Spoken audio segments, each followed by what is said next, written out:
welcome back to the Green Tea Podcast. We are your hosts, Emma and Grace, and today we're going to be talking about how to use business astrology, or how to thrive in business using astrology. Yes, it's a hot topic. We're seeing viral videos all over the internet with celebrities and world leaders talking about this. So we figured it's only appropriate to start an episode. So I saw a video, and apparently, what's her name? Dua Lipa. She was saying that I don't have a therapist, but she uses an astrologist, a business astrologist, to tell her, I guess, like when to release music, when to do whatever it is to get her to become a hit singer. I want to dive into which celebrities or what kind of notable figures used astrology and how they used it. Emma, do you know anything about this? So just bearing in mind really quickly that I did do some research on this. I'm not exactly certain of the accuracy of these things because some of the people that I'm going to speak about are people who, like, I wasn't alive when they were doing things. So just keep that in mind. But yes, mainly we see astrology being used by some of the world's most notable leaders in politics, business, and entertainment, at least the ones that I was able to come across. Like you said, Grace, a lot of these notable figures utilize astrology for things like choosing the right time to do something, whether it's launch music or put a law into place or something, for personal growth, for career direction, or coping with stress. So to get right into it, some people that I know we've mentioned before are in politics. So people like First Lady Nancy Reagan, who is married to the President Ronald Reagan. They are known to be people who utilized astrology. And while though Ronald Reagan claims maybe that he didn't really use astrology to influence his policy decisions, he is known to have consulted with an astrologer, and his wife Nancy was a lot more open about her use of astrology, I suppose. Specifically, Ronald was known reportedly to use astrology to help him plan events according to planetary configurations, but again, allegedly not policy decisions, more just event planning. And this is interesting. I found this. I don't know if this is true, but allegedly Nancy reportedly received a warning from from an astrologer that something really strange or like dark or ominous was going to happen to her husband at some point in 1981. And in that year, I guess he was almost killed he was almost assassinated. And so after that, Nancy was like, oh my gosh, I got to take over this schedule and I would need to be responsible for this and we need to pay attention to the astrology. So I find that really interesting that even in American politics, you can kind of trace it back a little bit to find some type of root in astrology. Some other public figures that have been known to use astrology, apart from, say, like Dua Lipa, right? Ronald Reagan, Nancy Reagan, like I talked about, but also Angelina Jolie has been, reportedly known to use astrology to help her choose like movie roles or make health decisions. Lady Gaga allegedly uses astrology to help her decide when to plan tours. And I heard that she's somebody who's big on no touring during Mercury retrograde. Just for anybody who's unfamiliar, Mercury retrograde can sometimes lead to errors in communication, but also technology. So you can see how if you're a music artist going on tour, you don't need any problems with your sound equipment or your technology or something like that in the middle of your set or your performance. So there are two other entertainers. But then there's also, of course, the infamous J.P. Morgan. He is known to be, there's J.P. Morgan. He is the first person to become a millionaire in America, I think. And he used to use astrology to help him plan his financial dealings or making certain financial decisions. And he is known for this famous quote that some of us have heard when he was asked if millionaires use astrology. He replied and said, millionaires don't use astrology, billionaires do. And I see that around the internet all the time. And I think it's a pretty good... I think it's pretty well said, I guess, coming from somebody like J.P. Morgan, right, considering what he does or did. And then one last example is actually maybe not so cute, if you will. It's Joseph. I don't know if his last name is Goebbels. I don't know if I'm saying that right. Joseph Goebbels, but the minister of propaganda for the German Third Reich under Adolf Hitler. He allegedly employed a team of astrologers to spread propaganda and the messages of the Third Reich during the war. So I find that also kind of interesting. There were some other people who were involved around that, not Hitler himself, but other people, kind of dabbling in that. who allegedly used astrologers as well to like track other people down and things like that. But anyway, the point is that, as you can see, astrology is used by people across all industries for many different reasons. And a lot of the people that I just mentioned are very successful or very notable in their industry. So I do think there's something to be said, if used properly, about astrology as a tool, not for your own, not just for your own development, but even for making, you know, certain decisions that will be in alignment with you. Yeah. Correct. Yeah. So I love that you bring that distinction to the table. Technically, a lot of that is predictive astrology, and so I think there is a bit of a caution there, because, you know, if you rely so heavily sometimes on predictive astrology, where you're also now no longer listening to yourself at all, like not listening to your instincts, it could lead you into maybe some like really dicey situations, or could lead you down a road where now your whole, like all of your power is sitting with astrology. And I don't, and this is just my personal belief, but I don't believe that astrology should be used in a way that it takes away all of your power. If you want to use predictive astrology, go for it. Like even transits, like what we're talking about, oh, everything's moving into Gemini coming up. Even that is technically considered transits. It's transits and kind of in a way predictive astrology. But I don't use it in a way that it's like, oh my God, like I have no power anymore and it's just all up to the stars what happens and I can't do something during this time and this. Some people will say, you know, oh, during Mercury retrograde, don't sign any contracts. But what if it's like you got like a dream job coming for you, you know, and you got to sign the contract between this window of time and it's all during Mercury retrograde. It doesn't mean like, oh, throw the whole thing away necessarily. It means listen to yourself, and it just means slow the heck down. Look at the contract. Just make sure you review it. Make sure you know what it says before you go ahead and sign something. You know what I mean? Like, I mean, for some people it might turn out to be that you shouldn't sign the contract, but I think there can be a lot of fear mongering around astrology sometimes, and that's unfortunate stuff. So I guess like the main question that we all might have is, where can we find in our chart specifically relating to business? And like, for example, like me, if I was going to release music, where would I see in my charts, hey, you should release it in June or September? So I think when it comes to the question of when, aka timing, those are things that you're going to want to look at with transits. So I'm not exactly sure for some of these people, like Dua Lipa, for example. I'm not exactly sure what it is that she looks at or her astrologer looks at. But looking at things that will cross the midheaven or cross Jupiter or will cross certain houses that are related to business or business or career might be particularly beneficial for someone. But that is going to be highly individual, and again, it's really dependent on the transits, which are going to like impact everybody differently. But for a more general understanding of this, the areas that we can look at to understand business or career are mainly going to be the second house, sixth house, and the 10th house. Now, I also wanted to just clarify that business in astrology, it's mainly concerned with the 10th house and Capricorn, but you don't have to have like strong Capricorn placements to be an entrepreneur, for example. Like there's a stereotype kind of in a way that says Capricorn are the boss babe CEOs of the zodiac. But again, you don't have to have Capricorn in your chart to be a successful CEO or entrepreneur. And business is just like one of the areas that you could go into despite what your chart says. Like Grace, you could go into business even though you don't necessarily have anything strong in Capricorn in your chart. Because even being, say, like an artist, if you developed your own brand and you started like a makeup line or something like that, a beauty line, you could be very successful at that probably, even though you don't have Capricorn in your chart. So, so yeah, the second, sixth, and 10th houses are where you're going to want to look. The second house will tell you a little bit about wealth and value, and it's the ruler of these houses that are going to tell you specifically the following. The ruler of the second house will tell you how you... it's like what you bring to the table that helps you make money and like not amass wealth, but kind of like amass wealth. The sixth house ruler is about work and daily routine, order, organization. So the ruler of the sixth house will tell you a little bit about like the work that you do every day in your career, I suppose, or just in your work.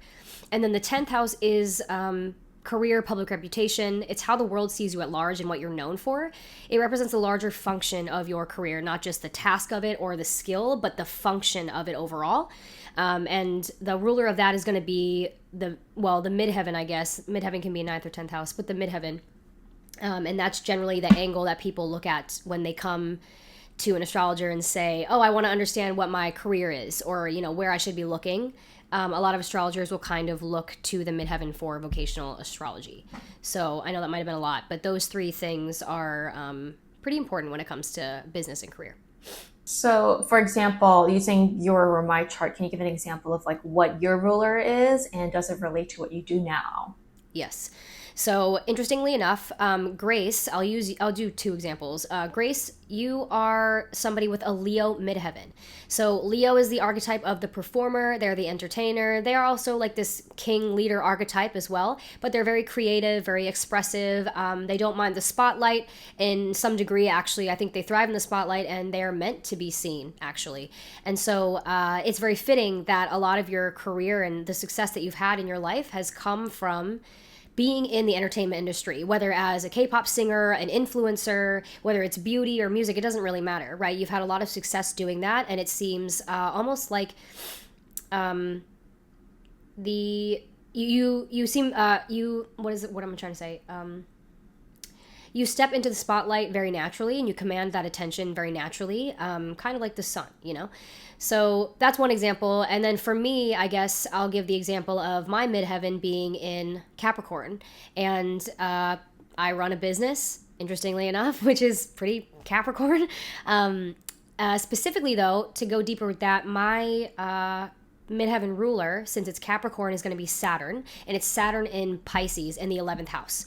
So it means that there is an element of Saturn, Pisces in the 11th house when it comes to my career. Pisces is all about spirituality, transcending this human experience that we have, compassion, empathy, and really caring a lot about the collective. The 11th house is about also the collective, but humanity and how we can progress further. And so that's pretty much what I do with my work with astrology. Is the aim of it is to help humanity evolve and progress forward through more deeply understanding themselves from like a psychological perspective. And it is pretty spiritual in nature in a way, to be doing something like astrology instead of something more classic and maybe scorpionic like traditional talk therapy or something like that, or Western medicine, which could, that could fit into Virgo in the 6th house. So it is dabbling in kind of like that esoteric space. Yeah.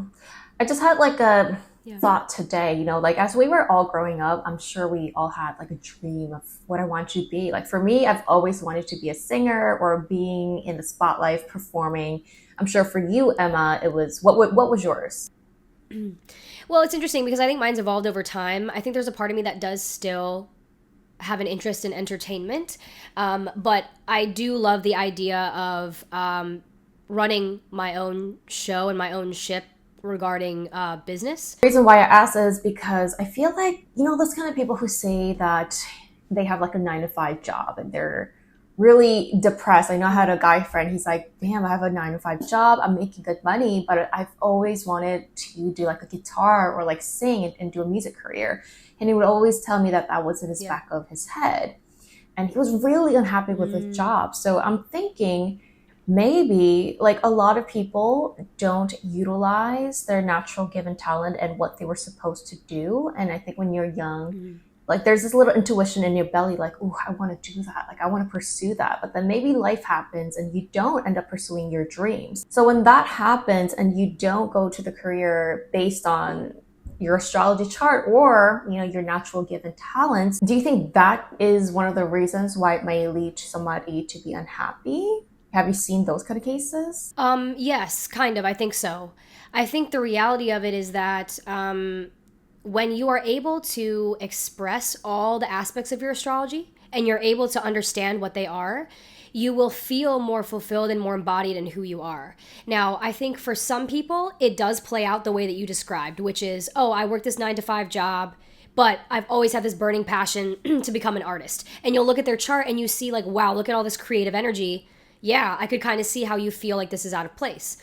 However, for other people, I actually think it could be that maybe if you look at their chart, they actually quite belong, not belong, but like they enjoy being in that repetitive environment where it's very structured. They don't have to put in, because it's a lot of, it's a lot of effort and it's a lot of work to be a freelancer, to be an artist, to be an entrepreneur. Like some of these things require a level of ambition and commitment that some people may have, but they don't necessarily want to put it in that direction. So, for example, I know a lot of people who actually are totally fine working a 9 to 5 job. They're very fulfilled, but they do creative things like on the side. And they don't want the pressure of having to do that creative stuff as a business. Do you see what I'm saying? So, in their case, if their astrology is, say, super dominant in like earth and air, and they work doing things that are all about building structure and formulating ideas within a company, they might really actually be aligned to do that. But then there's a little bit of stuff going on in their chart where they want to have a creative outlet. To be honest, I think everybody on this planet has they should have a creative outlet of some sort, and whether or not you decide to turn that into a business or something, I think is your own personal choice depending on what you want. But I do think there's something to be said about this idea of doing what the world tells you to do versus following that, like you said, that inner instinct. I think one of the interesting things is if you look at celebrities, people will sometimes ask, like, or sometimes people will come to me and they'll say, wow, I looked at this celebrity natal chart and it's crazy how much it aligns with like who they are.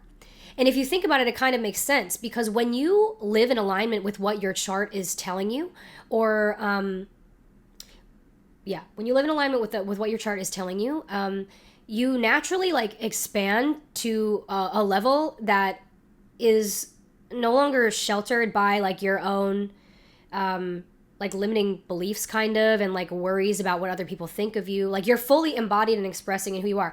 Even somebody like Kim Kardashian, right? She's a controversial figure as a public figure. There are people who really just love her and there are people who can't stand her. But if you look at her chart, like there are certain things that show, I think she has a midheaven in Libra, and Libra is all about being a socialite, like that's how she's known to the world. And so, like it or not, that's the energy. She's doing it. And look at what she's done for herself. So you can't deny, whether you like it or not, that she has accomplished a really great feat by leaning into, whether she's doing it or not, of course, like consciously or not. I don't know if she knows, like, oh, my midheaven is in Libra. I don't think she's maybe thinking about that.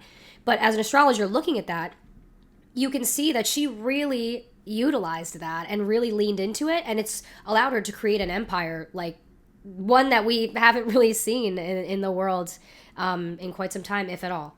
So I think there is something to be said about that as well, that a lot of celebrities, they're leaning into their chart consciously or unconsciously, and that's how they've gotten to where they are now. Yeah, I think that's where, in my opinion, like alignment and where you feel like you belong in sense of what you were born to do kind of comes in, where you really embrace the cards you were born with. And if you don't utilize that and you kind of go to where the world is telling you what to do, that's kind of where,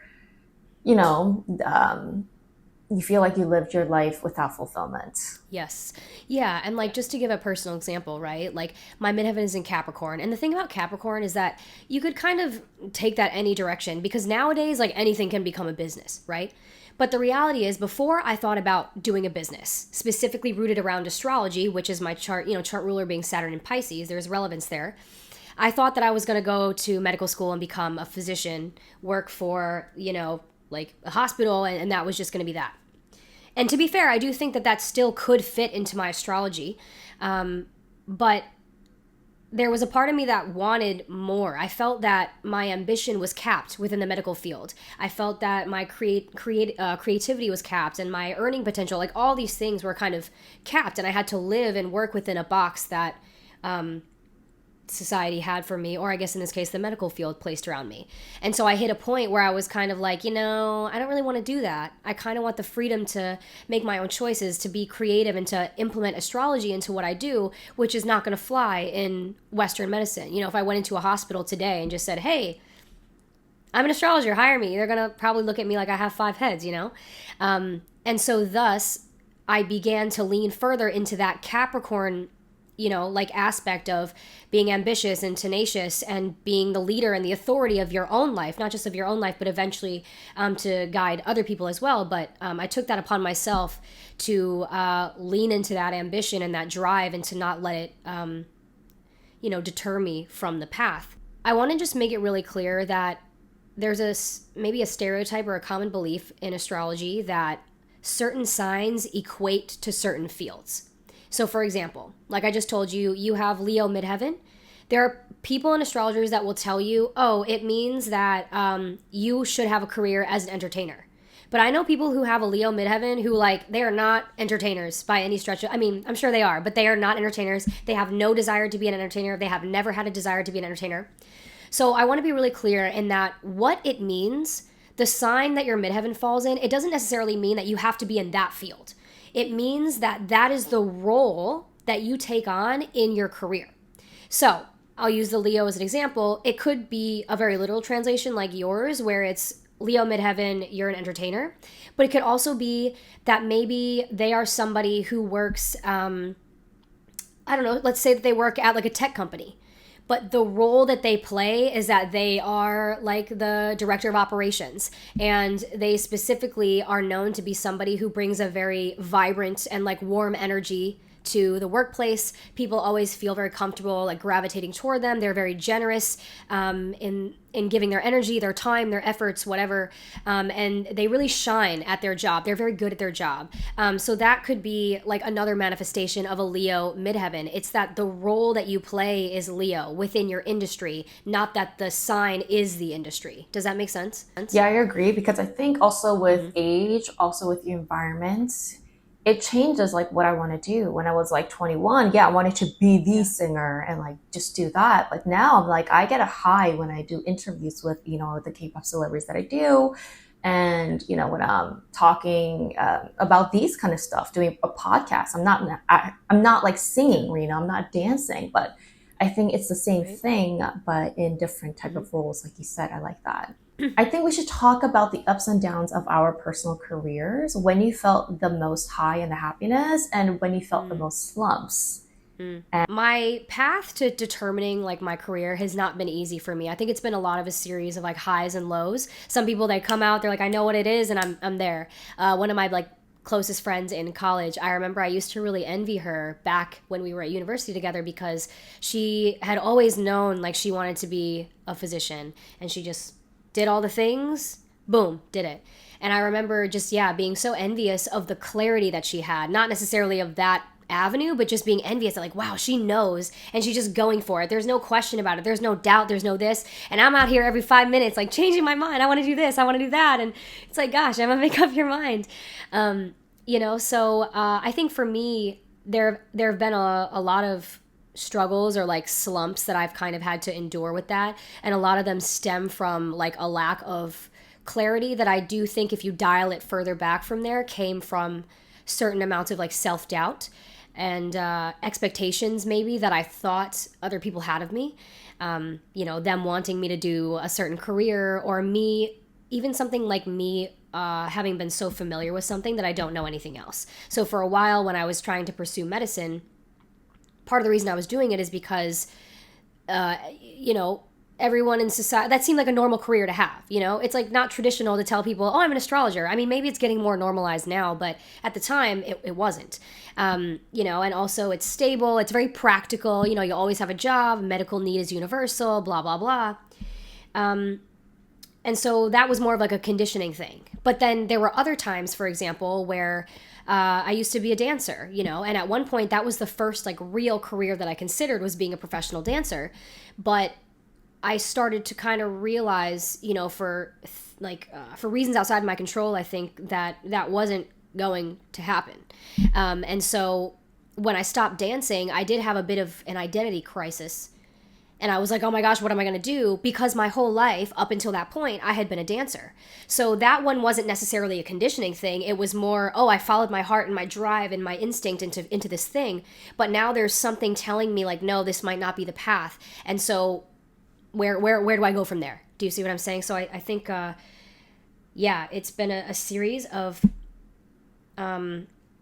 just events that have allowed me to dig deeper into who I really am underneath all of that, to eventually come to where I am now. And what I think is so ironic about all of this is that all the while that I've gone through all these changes with dance and then medicine and this and that, astrology was always in the background. I've been interested in astrology since I was like, I don't know, 12 years old. And I would always read about it. At the same time that I'm going to school, I'm doing my stuff, I'm taking my classes, I'm getting ready for med school. And then I go home and I'm like, okay, let me read about all this astrology. And I would learn so much about myself. And I think that there's really something to that. I think it's funny now that that's become my kind of like career, you know? That's crazy because when I look at you now, the Emma that I've met you, like I can't imagine you dancing, as like a performer. Because I see you as like the nurse, the lawyer, like the business woman. Like I definitely see that really clear. Obviously, I haven't met you back then, but I think like I guess like some people, you could be a spectrum of things. You don't have to be, one. But I feel like, yeah, I see that professional like woman in you. I can't pinpoint like which direction, but I told you, Emma reminds me, if I had to describe Emma as an animal, she reminds me of a black jaguar or a black panther. It's interesting. It's funny though, because I feel like, yeah, with you, I'm so curious to know for you, like, have you always, I mean, I'm sure you've said this already, but have you always wanted to be in entertainment? Because it seems like something that comes very natural to you. Is that something that's always come natural, or is it something you've had to work at? I'm curious. I think it's always been natural to me since I was like 13. Oh, I've watched hmm. one K-pop video and it was like, "Pff, yeah, that's what I'm gonna do for life." So I always like Yeah. knew, which is odd because I know it's not like that for everybody. Um, so that's what I kept going. Teens, 20s, even now, like I feel like Yeah. this is what I want to do for life, except it's changed a little bit now. But also I've had my struggles with entertainment, and I think going through the lawsuit a couple years Yeah. ago, I feel like I've never hit like the Mm, max height of my career, and I feel like I should mm, have. And an entertainer, you hit that point when you're a bit younger, and so I don't know. So I've the recent years I have kind of questioned myself if this was really mm, meant for me. Like I know it gut mm. wise, but what is my peak? What is my definition of peak? And I feel like I haven't reached that. But I've never really had like a slump. I've never had a moment where I never wanted to be an entertainer. Yeah, what I want to point out was that I never had these thoughts, but when I was going through the lawsuits, I was like, I'm in the wrong team. Like, I know this is what I want, but because of the wrong team members in my life, I feel like I'm not thriving. And that was my definition of slump because I'm always like active, like I wanted to go, go, go, go. I know what to do. Like I'll do it myself kind of personality. Mm. So for me, I think your team members and who's around you is very important for my personal charts or my Yeah. life. Wow, that's so interesting. And I think there's a really valuable lesson to be learned there, because you just said that when you were going through all this lawsuit, the thought that you had was not, I'm in the wrong industry or whatever, I'm with the wrong team. I noticed that for me, I have this problem sometimes where I like catastrophize a situation. And if I were in that position, I could totally have seen myself like panicking and been like, oh my God, this must not be for me. Oh my God, like, just 0 to 100 to 0. It didn't even occur, it wouldn't have even occurred to me, oh, maybe it's just the wrong group of people. Maybe it's just the wrong environment. It's not that this whole industry is not for you. I have that problem sometimes where it's like black and white thinking, it's not like I don't think about, hold on, Emma, it doesn't have to be that crazy. Now I think I've gotten more attuned to that, because I'm aware that I do that. And I'm like, hold on, if I didn't think so extremely about this, like what would this be? But I think that just comparing and contrasting that to my own experience, I think that that's a really important lesson for people to think, for people to learn or for them to hear, is that I think a lot of times when we go after something we really love, we can sabotage ourselves, if you will, by being like, oh, the first inconvenience, we're like, oh, no, never mind, wipe my hands of that. I should just jump into something else. Not everybody, but sometimes it doesn't always have to be that. You can think and consider things like you just said, which are, oh, maybe it's just the wrong environment, or maybe it's just the wrong team. And by that same token, of course, that, yeah, the people you surround yourself with or that help you or that you're working with to get to your end goal there is also very important. Yeah. Yeah, I say my advice is be a little bit self-centered and know exactly what you want. Look in the mirror and say that, no, I believe in myself. And then I changed my environment. I changed the people around me and I started thriving. And then even more recently, I feel like I've learned that for me, collaboration is very important because I've been alone a lot in my career.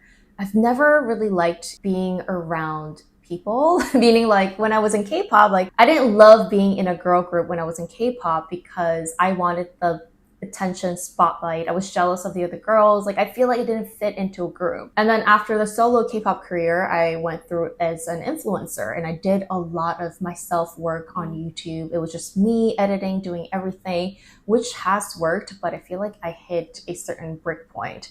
And then when I met new influencer friends, I had all these new ideas. I started to meet a lot of people and started thriving in that way. You kind of took the reins on your own. You went, I don't want to say as far as you could on your own, of course, because I'm sure there's tons of, potential that we all have that, whatever. But I think it's neat that you went that far and then you started to ask yourself, like, what else is out there, or like you said, just naturally coming in contact with other influencers, it widened and broadened your own understanding of what's possible for you and what else, what other heights you could reach collaborating with people. And I think that's really cool because I think we sometimes can think of our own success and our own journeys as either I do this alone or I do this with other people. But I think that you can do both things. I think you can chase something and pursue something because you have a drive and ambition toward it, but you can also allow yourself to collaborate with other people that can help you reach heights or other markets or other interests that maybe like you wouldn't reach on your own. You know what I mean? So yeah, that's so neat. I feel like I'm in the process right now of kind of like you said initially, like establishing myself individually. But one of the things that I've found to be interesting, unlike what you said, is for me, I've been finding that actually when I collaborate with people, even as I'm trying to establish myself, has actually helped me. So where you may have like really traveled a lot on your own and done a lot on your own and then met other people and then shit expanded, I think I have the same mentality of like, okay, I'm going to try to do this on my own. And there is, of course, still a semblance of me doing it on my own. But I've met you before I've even done it, like before I don't want to say peaked because I don't think I've peaked either. But I met you already and I've collaborated with a lot of other people that have really helped me to figure this out. So I find it kind of interesting how, for me, I think collaboration is something that I've always been meant to lean into, even though I've lived and navigated a lot of my professional life on my own. And it wasn't a case where I've hit a certain peak of success on my own before collaborating with other people. Of course, I know that you had like team members and all people that help you get there. I'm not trying to say we both know that it's not just you ever, always, but like, I just think that's an interesting distinguishing factor. Yeah, and that reminds me, I wanted to talk about the First Lady of South Korea right now because I think she has a really interesting story and I wanted to learn something about people like her. I don't know her entire story, but for a lot of people, she seems very mysterious. Like, where does she come from? Yeah, she has this art background and she used to be like executive president of an art gallery. She was like a teacher at one point, and then somehow in 2012, she met the prosecutor or South Korea's president right now. He used to be a pre-prosecutor and they got married. They have an interesting relationship because they don't seem like a typical couple where romance seems to be deeply involved. They don't have kids together and they got married later on in life. I think she was in her 40s, he was in his 50s. And 10 years later, now he is the president. The controversy came when the First Lady, she was known to blow up, almost falsify, dramatize her career. So everything she said wasn't true. But either way, at the end of the day, she is the president's wife, First Lady. She happened to reach this later in life. So I feel like, in my opinion, she kind of started to thrive and get that power that she always maybe wanted later in life. And could that be relating to maybe her charts of when she decided to get that energy? Was the dramatization of her resume also part of her plan? Did she always have this idea, hey, I really want to achieve something in my peak? So I thought that was really interesting, and I wanted to learn a little bit about that because I'm kind of into like mysteries Mm. and the exotic world and the secrecy world and how I can maybe peek a little bit in there because of my little I like to be a detective. For people like that in power and position, do you think there is something in their charts that allow them to thrive? Yes, I think there's so many. I think I totally get what you're saying because there's a lot that you could talk about. I think with this, especially since I don't really know, like I don't know her natal chart, for example, so I don't know the intimate details. But there are certain indicators in astrology that could show somebody who really is a strong like go getter or somebody who really desires like power. For example, again, I don't know her natal chart, but just to give a random example, right? Like it's known that some people who are like Scorpios they can find themselves in positions of power, but getting there through manipulating. Because Scorpio is a sign that understands psychology. It rules psychology. It's like you said, it's digging deep and investigating what's underneath the surface, right? So psychology is very similar in that regard. It's understanding the behavioral motivations behind your behavior, what's underneath that. So it's people who understand undercurrents and emotions. Scorpio is a water sign. And there are also people who are hungry for power because Scorpio is a sign that feels safe when it is in power and in control of whatever it's life circumstances, other people, whatever the situation is. It feels safe that way. And so you could see how a lot of people who are in, whether it's politics or what, we'll use politics because that's the context right now, they can take it upon themselves, yeah, to, like you said, falsify certain information, to make them seem and appear like somebody that they aren't, in order to manipulate the public's perception of them. Yeah, because I wanted to know. I know this is totally different than what we just talked about, but for Yeah. even people like escorts or prostitutes, or what does their chart look like, and why did Mm, they want to go into that career yeah. field? In a way, it's a career field, you Right. know.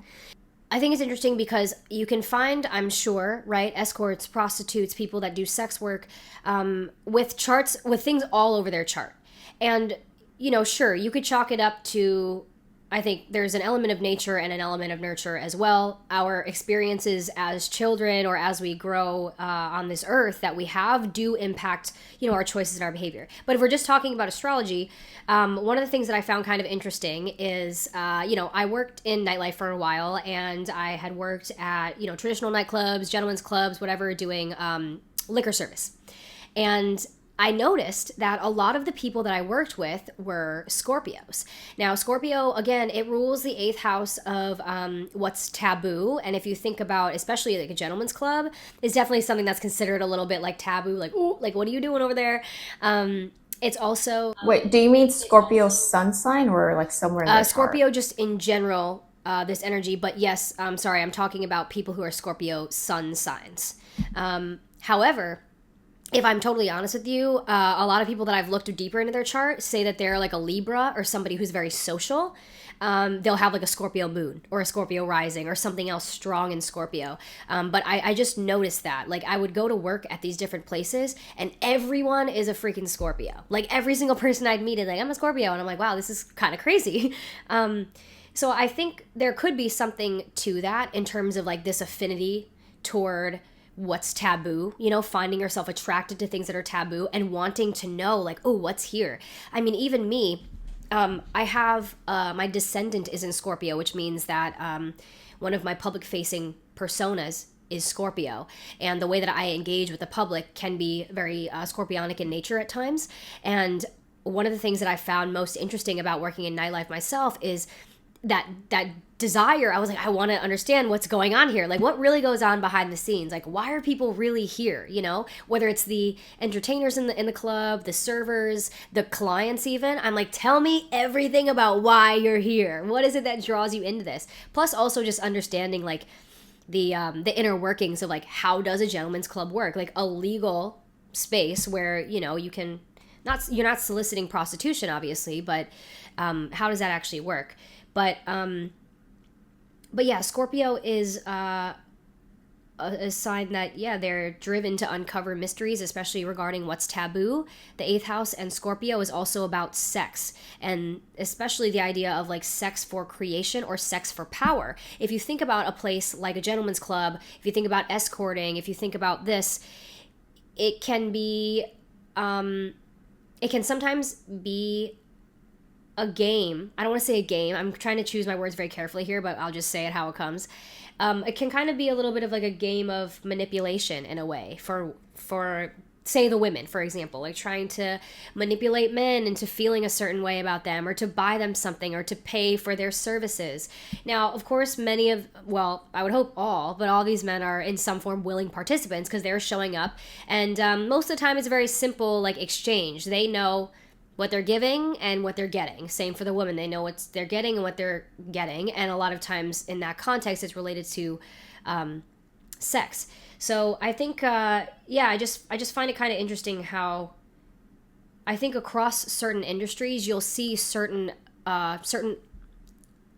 across specific industries, you might find certain astrology that matches up with that and aligns with that in ways that you wouldn't necessarily see that in others. But again, I guess I haven't, it's not like I've run like a worldwide study, so I can't make that as an official claim, but I do find that interesting. No, it does because, as you said, like the Scorpio sign kind of relates to the people that you've seen that work in the club and the nightlife industry. Definitely. And I think when I got a reading from you, you told me that I had a Yes. Scorpio in some house, and maybe that's why I'm like really into the mysteries, crimes, and stuff like that, and trying to find the truth. So, Scorpio in the eighth house is also magnetism and seduction. And so when you, again, when you think about escorts, gentlemen's clubs, things like that, they are utilizing the art of seduction. So I guess I would rephrase what I said earlier. It's not necessarily a manipulation. It can be. Some people I've met are definitely straight up doing the thing, the manipulation thing. But other times it's just that art of seduction, you know? And by that same token, that some women love to be in that energy, some men really respond well to that. And that's just what it is. And if everyone's consenting and everyone knows what's going on, then what's the problem, you know? Maybe it's an unpopular opinion, but what's the problem, you know? To a degree. So, yeah, I find that interesting. And yeah, you do have, for you, it's that you have the sun and Mercury. You might have something else, but they fall in your eighth house. So it means that the planet, the sun, and the planet Mercury, so your expression, but also your thinking and the way that you amass information, those two parts of you are especially embodied when it comes to eighth house topics. So things that are taboo, things that are secretive, things that are under the surface. You're definitely somebody who can like to dig underneath that and uncover things, expose things. yeah, I feel like I am feeling a little bit of new me this year. I've been discovering like I really am interested in like more of a secret world, and I feel like I can keep that secret. Meaning, like I've just been to like the UN randomly, and then I was like, wow, I was asking questions like, does the president come here? Like, have you seen him? Like, what do you guys do? You know, what do they do when they're all together? What is this like secret meetings that they might have? And it just got me so interested in this like secrecy. So Yeah. who knows what I'll become and what I'll do in the next 2, 3 years. Yeah. Interesting that you say that because your eighth house is in Gemini. And interestingly enough, the current transits that we're in are actually, they're Gemini. We just moved into Gemini season like 2 days ago. So a lot of the activity with like the sun and maybe Mercury, I haven't checked, but Jupiter as well, is going to be moving into Gemini in 2 days. So all of that is also going to be transiting your eighth house specifically. So it kind of makes sense that like there's a doubling down of that type of energy. So this new you that you're feeling like coming to the surface of really wanting to like poke even farther at things that maybe you weren't before. You know, like you said, you did true crime and all this stuff already, but now it's like, oh, now we're taking it even farther. We're looking into like big power players and what is the life behind the scenes of like a rich person or like someone who's very powerful in the world, escorts, things like that. Like we're having a lot of discussions about like, let's really understand this, like certain opportunities that might be coming your way, that are going to be that would allow you to really embody and step into that energy. Interestingly enough, is happening as Jupiter and the Sun are transiting your eighth house. So I'm intrigued to see what happens for you. And then for all of you guys listening, wherever Gemini is in your chart is going to be where some of the current activity is occurring in the stars. So for me, Gemini crosses my second and my third house. The second house is about value, money, possessions, like material possessions, but also like self-worth and self-value. And the third house is about communication and messaging. Interestingly enough, I'm at a point where in my career I can kind of sense something coming that is related to me getting out there and like speaking on stuff and also making money doing it. And it just so happens, I know, Grace, we talked about this before, but it just so happens that I'm about to really start stepping into like social media and doing a lot more with that consistently with business around the time that, again, Jupiter and all this stuff is transiting Gemini where it sits in my chart. So for anybody else, look at your chart or book a reading with me if you want. I can definitely help you out with that, and see where Gemini is and where you might notice some expansion and more expression, potentially even like money or opportunities or areas where you might be able to come across mentors, or even you could step into like a mentorship role or something like that, to tell you a little bit more about what's kind of coming up, to be honest. It's happening now and coming up. We're doing submissions to give a free astrology reading, and today's winner is Catfish. Remember to follow us on our IG if you want this. Catfish says, I'm a Sagittarius, and even though I'm studying psychology, my dream is to be a singer. Should I try? Ooh, I like this. So I think that kind of actually to your point, Grace, that you started this whole conversation with, when you have an instinct and a drive to do something, I think it's always worth trying that, regardless of your astrology. Now, interestingly enough, I don't know the rest of your astrology, but just if we're just going based on your sun sign, of course, yeah, I would say give it a go. And the reason that I would say that is because Sagittarius is the archetype of it's a broadcaster. It's meant to share stories and project its opinions, its feelings, its thoughts into the world, whether that's through a medium like art or teaching or whatever it is. Sagittariuses are people who are designed and meant to project energy and everything outward. So I would definitely say that is in alignment with something like singing and entertainment. Sagittarius is also a fire sign, and fire signs are known to possess the trait of creativity. Of course, everybody is creative, and I think there's different types of creativity. But if we're just talking about like performative, entertaining type of creativity, fire signs are it, and you're a fire sign. So I would definitely say that that's something you should pursue if you're interested. I mentioned this earlier as well, though, that it doesn't necessarily mean that you should just ditch everything else that you are doing, because I do believe that it's possible that we can have multiple interests. So if you like psychology, if you enjoy it, if you feel that there's really something there that you're giving back to the world, and I don't know, if that feels right to you also, then of course I'm not trying to say just like trash that and just like bing, you're gonna become an overnight sensation or something. You can still pursue the psychology route, because interestingly enough, psychology is it's a scorpionic topic, and right before Sagittarius is actually Scorpio. So sometimes the way that this can work is, I don't know if you have anything in Scorpio, of course, like I said, but sometimes the way that things work is Scorpio energy is digging deep and uncovering mysteries, and Sagittarius is that fire that rises from it to share everything that it's learned. So I think that there could also be value in I don't want to say sticking to psychology, but there could be value in maintaining that connection to psychology and that interest and that, honing that, if it is interesting to you. If it's not, and you're just doing it for whatever reason, that has nothing to do with your own interest, then sure, maybe opening the door to something else is appropriate. But since you asked about singing, I definitely think that that'd be something very aligned with you, and I'm sure that you have some really wonderful things to share with the world as an artist. All right. So remember to follow our Instagram if you want more of these readings for you personally. You can be featured on our episode. So thank you, Emma. Thank you guys for watching, and remember to see you next time.